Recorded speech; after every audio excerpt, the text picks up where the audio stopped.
Thank you for joining us on the Winning at Selling podcast. I'm Bill Hellkamp of Reach Development Systems, and with me is Professor Scott Plum of the Minnesota Sales Institute. Who knows more about your product or service, you or your prospect? Who knows more about the decision-making process and criteria, the prospect or you? Who knows more, and when is the question? Bill and I will discuss with our special guest, Anthony Iannarino, in his just-released book, Elite Sales Strategies, a guide to being OneUp, creating value, and being truly consultative, on episode 508 on Winning at Selling Podcast.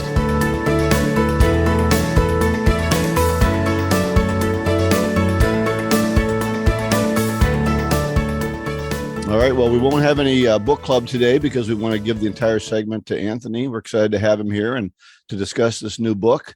But this segment with Anthony is being brought to you by The Art of Prospecting, Your Guide to Get in the Door by Steve Kloida.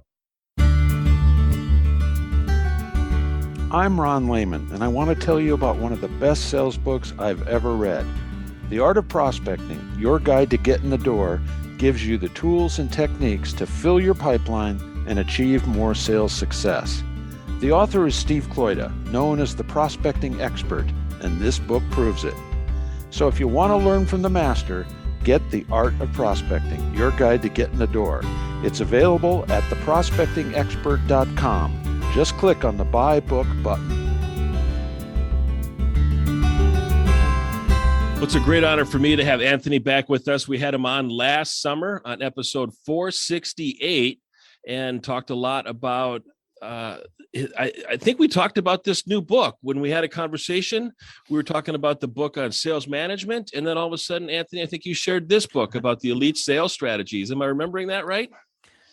I had Leading Growth, which is already done being written. Okay. I wrote that one while this one was being published. But I was supposed to write Leading Growth first.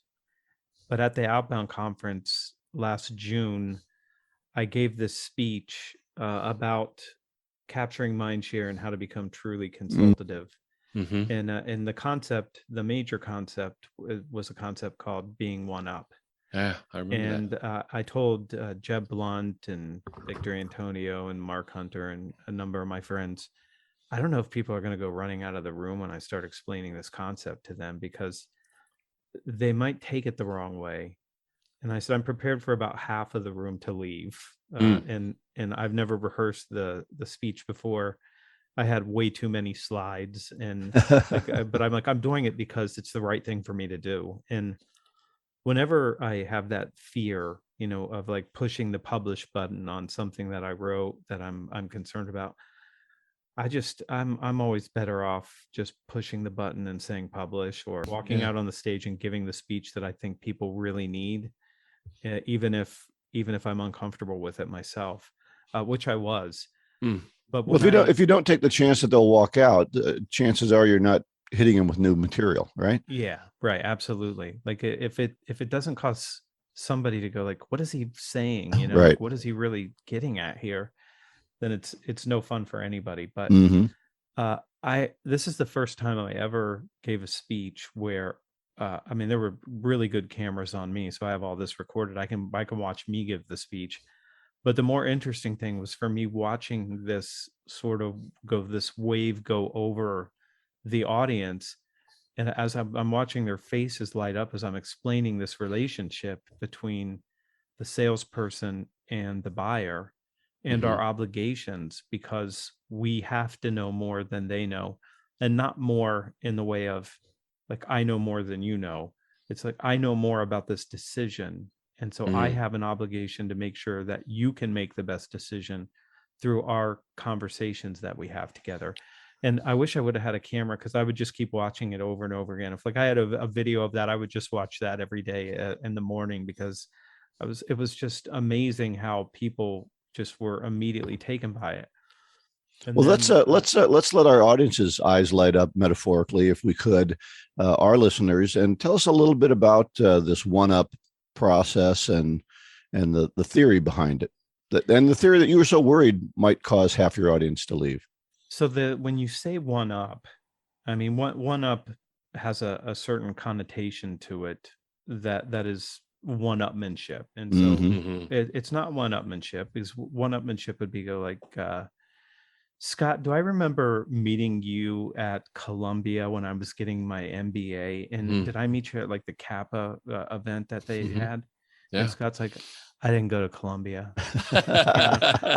And that's just me trying to put him down, right? And Right. Yeah. That's just me being a bully and trying to lower his stature in front of other people. Right. All right. So that's not the idea.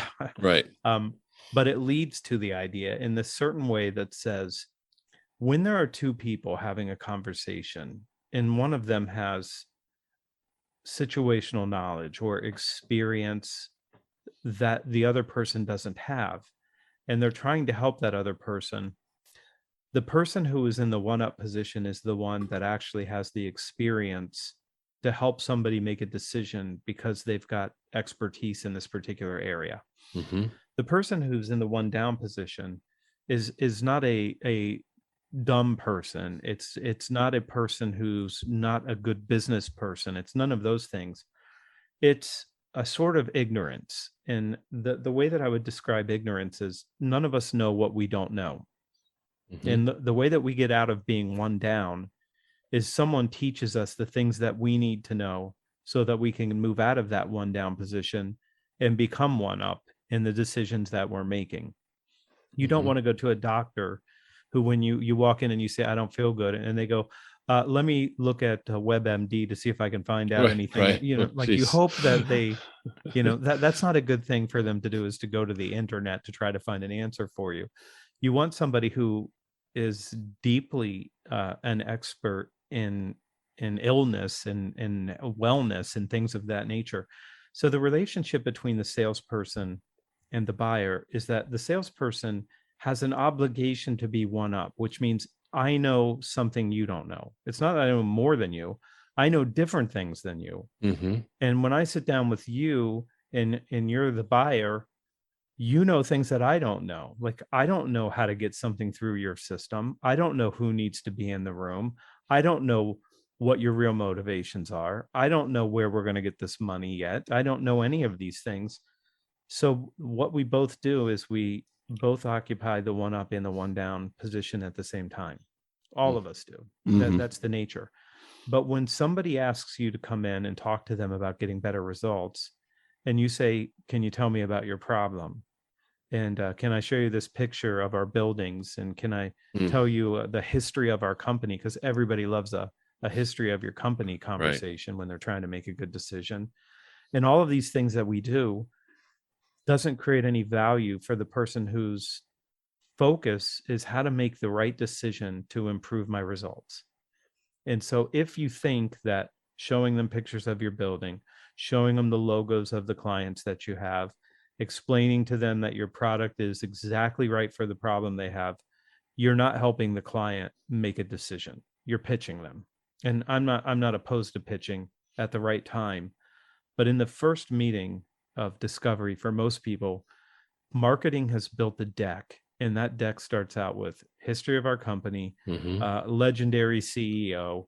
Here's the clients that look like you that we're working with. What's keeping you up at night? Our solution solves that. Now, I wrote a post that we posted, I think last week, that's called "You're differentiating in exactly the same way as everyone else is." Yeah, exactly. So if everybody does that same pattern, and if you haven't read the book, I'll just preview this for you. At one point, I explained that salesperson A comes in and goes through that exact pattern that I just described. 2 days later, salesperson B comes in and goes through that exact same conversation in exactly the same order. And then you go into that, talk to that buyer, and you say, it's Friday. You saw salesperson A on Tuesday, and you saw salesperson B on Thursday. What's the difference between the two of them as far as you can tell? And that person will say, salesperson A was taller and had lighter hair. Yeah. And the salesperson B had a red logo. I mean, that's all they can remember. Right. It's the same thing over and over again, unless you try to create value. And value means something that helps the client make a good decision for their business and improve their results. And so most of the things that we want to talk about are coming from either marketing or they're coming from product leaders. The product leader would tell the salesperson, you just have to show them the features and benefits, and this thing sells itself. Well, then why do we need salespeople? Like if it sells itself, we don't need a salesperson to do this. And we do need a salesperson to do this. And we do need to have a different kind of conversation than what we've enabled in the past if we want to create value for clients. So for your loyal fans, Anthony, the ones that have read Eat Their Lunch, you talked about coming in from the right and being the trusted advisor. Yeah. How is the trusted advisor different from the OneUp position? The OneUp position is, I'll continue to try to share this with you. So the way that the OneUp position in the book is explained, I know something you don't know. Mm-hmm. Can I share it with you? Like that, that's the whole general thesis here, is that I know something that you don't know. So your job is to lead the client. That's what it is. So a trusted advisor, he doesn't go like, Scott, you really botched that up. You should have talked to me before you did that. Like, right, you know, and right. Well, now it's too late. Like I already botched it up. Why didn't you tell me this before I made this mistake? And why didn't you come in and be proactive and have this conversation? So your job is to lead them, but you can't lead them if you're one down.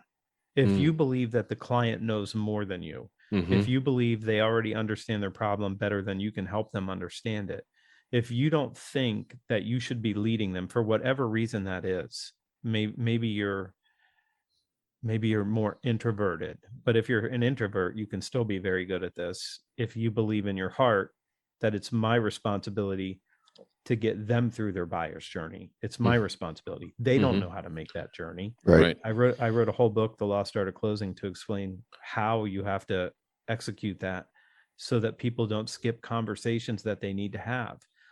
So one of the things is you can't be conflict averse, because you do have to sometimes disagree with you and explain to them why they need to do what they need to do, even if they don't like it, and even if you don't like having the conversation. But the OneUp position is about the leadership of producing these results, and the only sales guide you'll ever need. So I think of this piece of work all as one piece of work. So the only sales guide you'll ever need was a competency model. And in that, you saw business acumen, you saw change management, and you saw leadership. Yep. And I put that there because we don't pay attention to those things. We'll talk about cold calling all day long and not talk about how you lead the client and their team to the better results. And we don't talk about change management. We don't do those things. So I wrote that first. Then the second thing is because the sales process is now completely non-linear, I wrote The Lost Art of Closing so I could show people like there's a flexibility to this, but you still need to try to have the right conversations, whether they're the ones that I have, the 10 that I outlined, or, you know, if you have 3 different ones, whatever works for you, but you still have to get them through those things.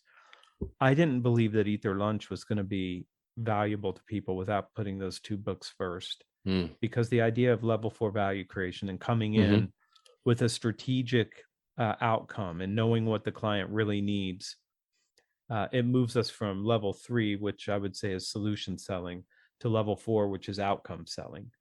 So it's a different model altogether. But I didn't think people would be ready for that if I didn't give them some of the tools that they were going to need before that.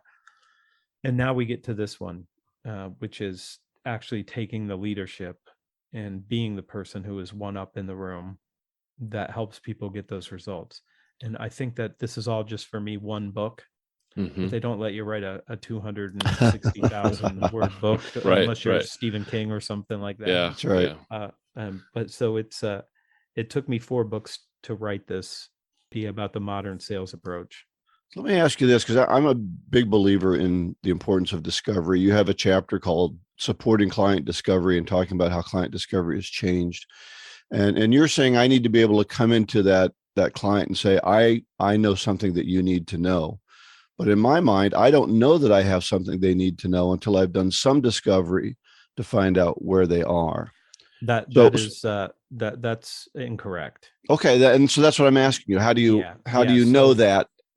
If you are a salesperson and every day you've been talking to your clients for 7 years, you've been talking to your clients, and you walk into a client and you say, so tell me what kind of problems you guys are experiencing. Like, do you do this like as a profession? Like, I mean, this is your job. Like you help people in my role, like, and you don't have kind of a hint of what kind of problems we might be having. How could you be unaware of those things? So the longer you're in a specific vertical or a role, like, it's impossible for you not to know. And there's a part of you, Bill, that has your subconscious that already knows what their problem is when you walk in, because the pattern recognition is so fast for a rep after they've done this for a long time. So you have a good hunch, and you know what your solution is designed to do. You know what results you're supposed to help people get. So you have a good idea of that without ever asking them that question. Instead of asking that question, you help them with what I would call a paradigm shift.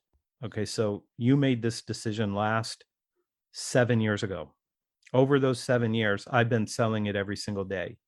The assumptions that you're operating on are now 7 years older than they were when you made the decision. Now, I need to update you on what reality looks like now with an executive briefing, specifically because we have to bring your assumptions that you're going to use to make these decisions up to the current time.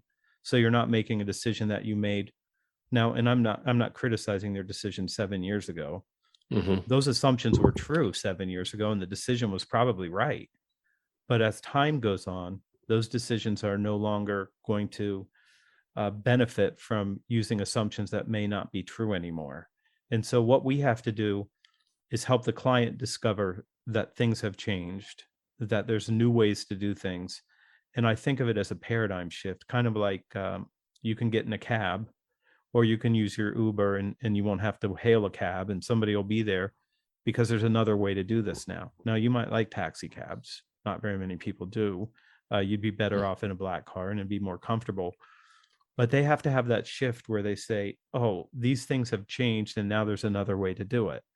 And if they're not getting the results from the way that they've been doing something, then you know that they have a problem. If they already have a problem with the results, it's unlikely that a salesperson with experience won't know the root cause of that very quickly.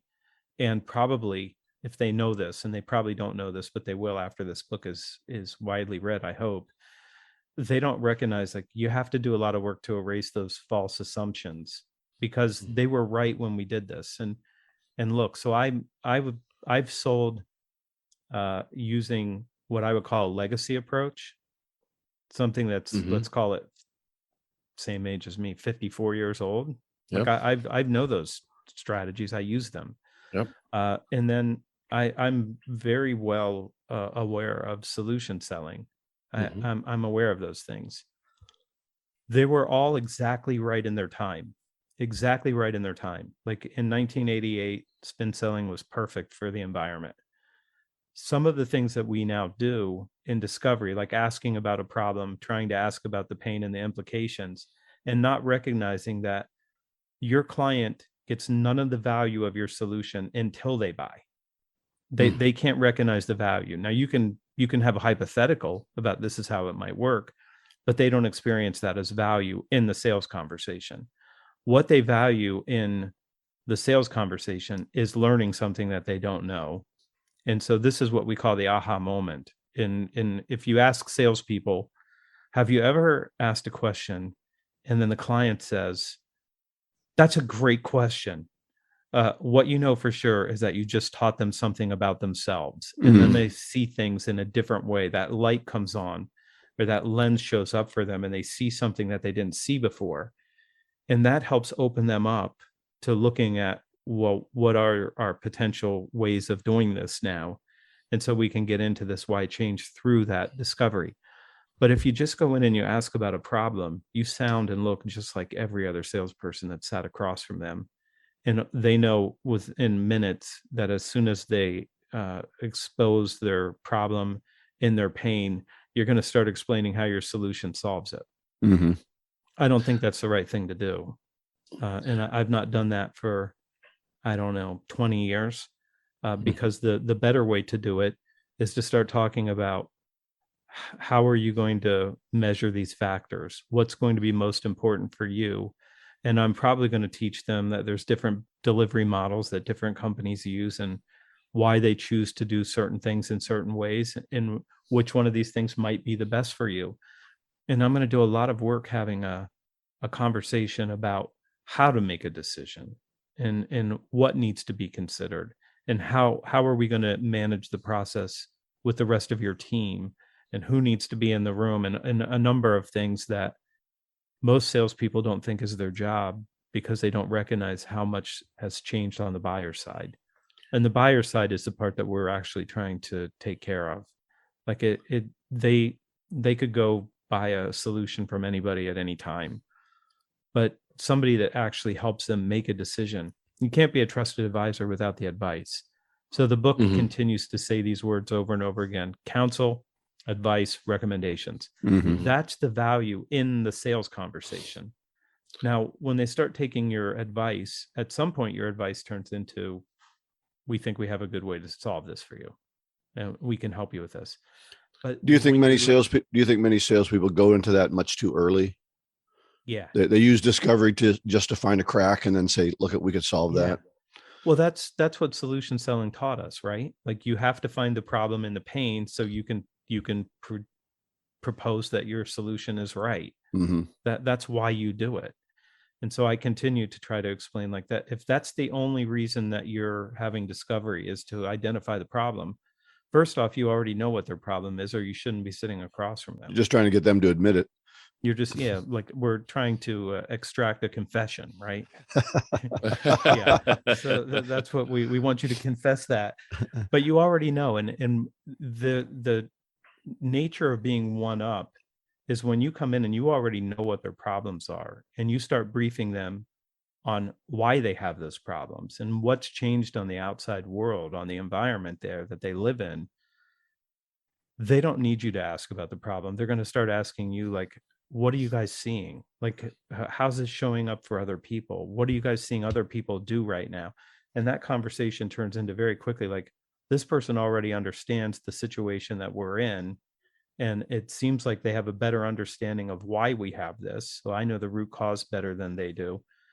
And then they start to lean forward to figure out, okay, so let's talk about what we should do. And you can move them into, in the Lost Art of Closing, the second commitment, I just call it exploration. You can get them to the point of like, well, what could we do, and what's working for other people? What are you guys seeing? And you can have a really good conversation that way. There's two things, Anthony, that I really liked about the book. You talked about sense making, which is a term that I thought I first read about it in the Harvard Business Review. Brent Abramson, the author of Challenger Sale, wrote an article, and I just really loved that article on sense making. And then you also talked about the vantage point is two ways to work with your prospects on selling. Could you talk a little bit more about those two? I learned sense making first from Howard Bloom. Okay. And Howard wrote a book called The Lucifer Principle. A scientific expedition. Right. That's one of your favorite books. The forces of history. Yeah, and Howard's is one of my favorite people. Yeah, because I remember he's encyclopedic. Like he knows everything. He's just one of the two people I know that know everything and can talk about them. But his book was about memes, and not like cat videos or anything like that. Right. It's about the kind of memes that are how we infect each other with beliefs. And how some of those ideas actually have a mechanism that prevents you from uninstalling it. And so that's some of the things that happens. And so I'm friends with Howard, and Howard put me on this paleopsychology email server. And I started reading all this sense making that a whole bunch of scientists were doing. Now I'm a sales guy at the time. It's 1995. Wow. And I'm just reading all these things, and I'm learning about sense making, because they're all sense making. That's what they're doing, is they're trying to explain something. And I learned it there first. And then in 2015, I was lucky enough to meet Ken Wilber, who is the most cited philosopher in academia in the United States.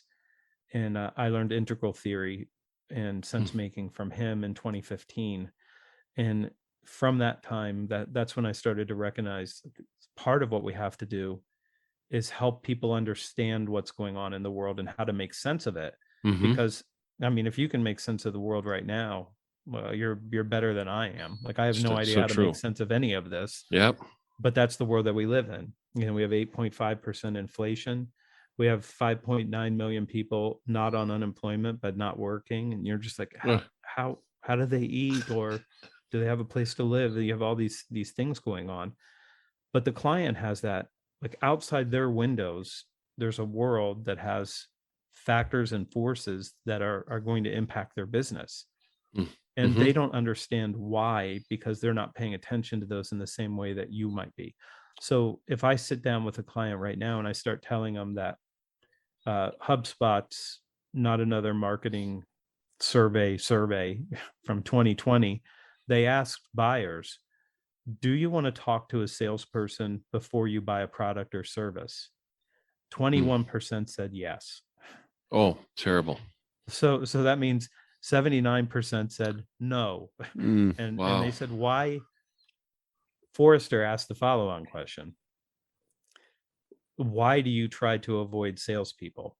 And the answer for 54% of people was, they have an agenda and they're going to try to run me through their agenda and not try to help me solve my problem. Wow, and I could give you 19 more stats if you want to, so I can explain the nature of sales right now, but you're already aware of these things. And hopefully your audience is too. Yeah. But I'm going to explain why salespeople are having problems. And then we'll talk about what to do about that later on. First, I need you to understand that we have to solve the right problem. And some of the things that they think, well, we're going to just keep doing our sales process because we like it and it's already in salesforce.com. Doesn't matter. Right. Like, the buyer is going to tell you what they need next, and you're going to have to either help them or not help them. And that's the decision that some of us we've been making for some period of time. It's like, how do I serve them and how do I create value in the conversation for them, not for me? Because my guess is, and my experience is, if you have the best sales conversation with them, you're going to win the deal. If you have a bad conversation with them, one that doesn't create any value for them, not likely to win. Right. And so the key to starting out is to bring this value, these ideas, these concepts, these aha moments for them. And from that, then the discussion will start, that they'll start to ask you more detailed questions about that. And that's your entree into the new discovery. Yeah, but we're not removing the idea that we're asking questions to understand too. I'm one down when it comes to the client. I still need to know things from them that they know that I don't know. And I still need to do those things. Now, I might not do them in the same way that we've done them in the past. I might try to get them to learn some things first, and then I'll start asking some more questions because I like it better in that order. It feels better to me, and I've had more success doing it that way, even though I sometimes have to apologize to people and say, I'm going to ask you to give me 9 minutes so I can walk you through what the state of sales looks like right now and why we think of it this way. And then I'd like to learn a little bit about how much awareness you have of some of these things. Right. And I want to make sure this is called context. And I'm literally like putting you in a box of context. And now it's easier to have a conversation when you know these things. I didn't know this was true. I didn't know this was true. Knowing this is true, now I might have to reshape some of my assumptions as I go forward because what I thought was true isn't true. So we're really both learning from each other in order to move this process forward, whatever that process is. It's always true in the best conversations we've ever had, whether it's a sales conversation or a conversation with just somebody that we're interested in talking to.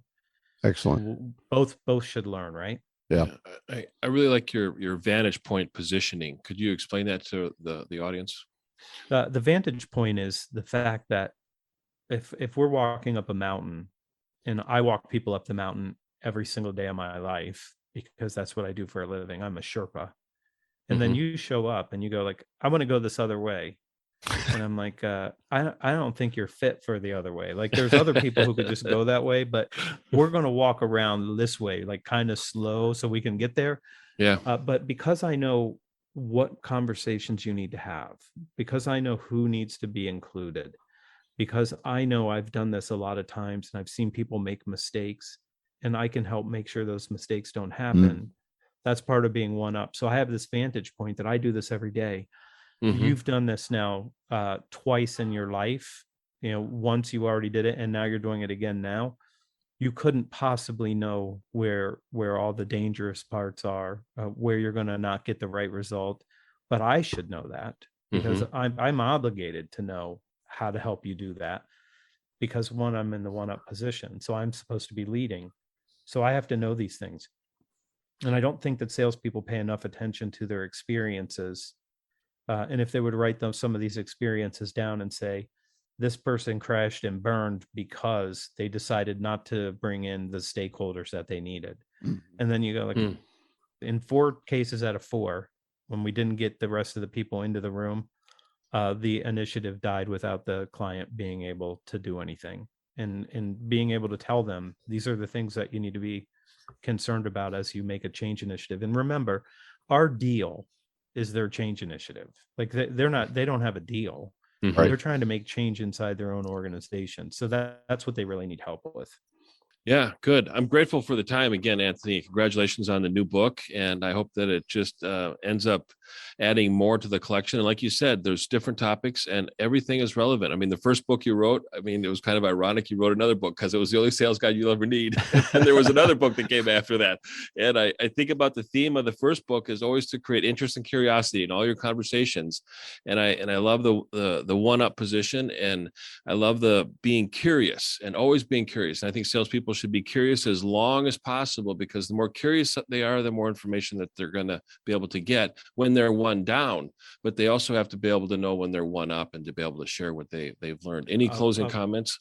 Yeah, I'll just tell you one thing. Like there was a guy named Dallas Mulder who was in charge of structures, logistics, and I walked into his office after being invited to one of their meetings, and I said, I have no idea how to calculate throughput the way that you guys are. You guys are using it as math, and I don't understand the math. And he said, would you want to see the spreadsheet? And I said, I'd love to see the spreadsheet. Yeah. And then he walked me through the spreadsheet. And then about 4 minutes later, I'm an expert on throughput. Not really, right. But I started talking to other distribution people about their throughput because I realized how important it was, because I was one down enough to say, I have no idea how to do this. Like, what do you guys, how are you doing it? Yeah. And it's okay to be ignorant, because mostly we're ignorant of everything that's known. Like we have this narrow bit of knowledge that we have gained in our time. And so you're mostly ignorant anyway. So why not just ask and have somebody who's OneUp teach you what you need to know? It's the fastest way to get out of being one down. And people love to talk about what they know. So they love teaching. They do teach you the business if you ask them to. Oh, wow. That's so true. Terrific. So true. Any resources that you want us to link to, put on our webpage for our listeners? The Amazon link would be good. Absolutely. And, you can always send them to thesalesblog.com. We'll include that too. Excellent. That's a good place. We like to get them on the newsletter. That's it's worth it. Every Sunday you send out a great newsletter, so people should read that. Well, thank you. Thanks for having me. Thank you so much for being a guest again, and hopefully we'll have you again in the future. Yeah, sounds good. Well, I got another book. October 21st. We'll have you on. Always love following you, Anthony. So thanks for having me on. I appreciate it. Appreciate your help here. We'll get it out and we'll send you the link, and if you want to share it with your network, and we always could use more listeners too. Okay, we'll do. I'll put it in a newsletter. Great. Cool. I appreciate that. All right. Thanks so much. We'll talk to you later, Anthony. Thank you. Okay. All right. See ya. Yeah, thanks. Terrific. All right. That was a wonderful interview. We love having Anthony on. I was glad I was able to be part of it this time. Yeah, me too. I missed last time. So thanks a lot. As we wrap up today, we have our golden nugget, and this is from Nelson Mandela. And I think this ties into what Anthony was just talking about, of learning from our clients. He said, I never lose. I either win or learn. So true. Oh, that is so true. I mean, you're absolutely right. I mean, I didn't know what your quote was going to be, so I'm kind of reacting in real time. That is so true. Success is a poor teacher. I mean, and it's we learn more from our mistakes. So relevant, Bill. As always, you pick the most relevant topics. But don't ignore your mistakes and don't run away from them and hide. I didn't let you finish. Sorry. No, that's okay. No, that was just my take on it too. Yeah. Right? Yeah. Okay. Next week, we're going to be talking about call planning. So what do we need to do to prep for our call when we get ready for the actual conversation, the interview, the meeting? What kind of preparation do we need to do? And I've always admired Bill on this. He's always talked about a lot of things that we need to do in the prep. And I'm really grateful to talk about this and have Bill share his advice with our listeners. The book club is going to be, we'll be back to the Success Principles, Part 2, Principles 35 through 38. And if you want to get hooked up to Anthony's newsletter, we'll have a link on winningatselling.com, so you can go there. Upcoming guests, Amy Kay and Dale Merrill from Franklin Covey. So we've got a couple of guests coming in the next 4 weeks. Yeah, looking forward to that. Always great having guests and always a treat for our listeners to be able, again, we get emails all the time from people that want to be on the show. We select the guests. We go out and recruit the guests that we want to have and we want to share with our listeners. So thanks for listening and thanks for downloading the episode and sharing it with others. Go out and get better, one skill at a time. Joyful selling.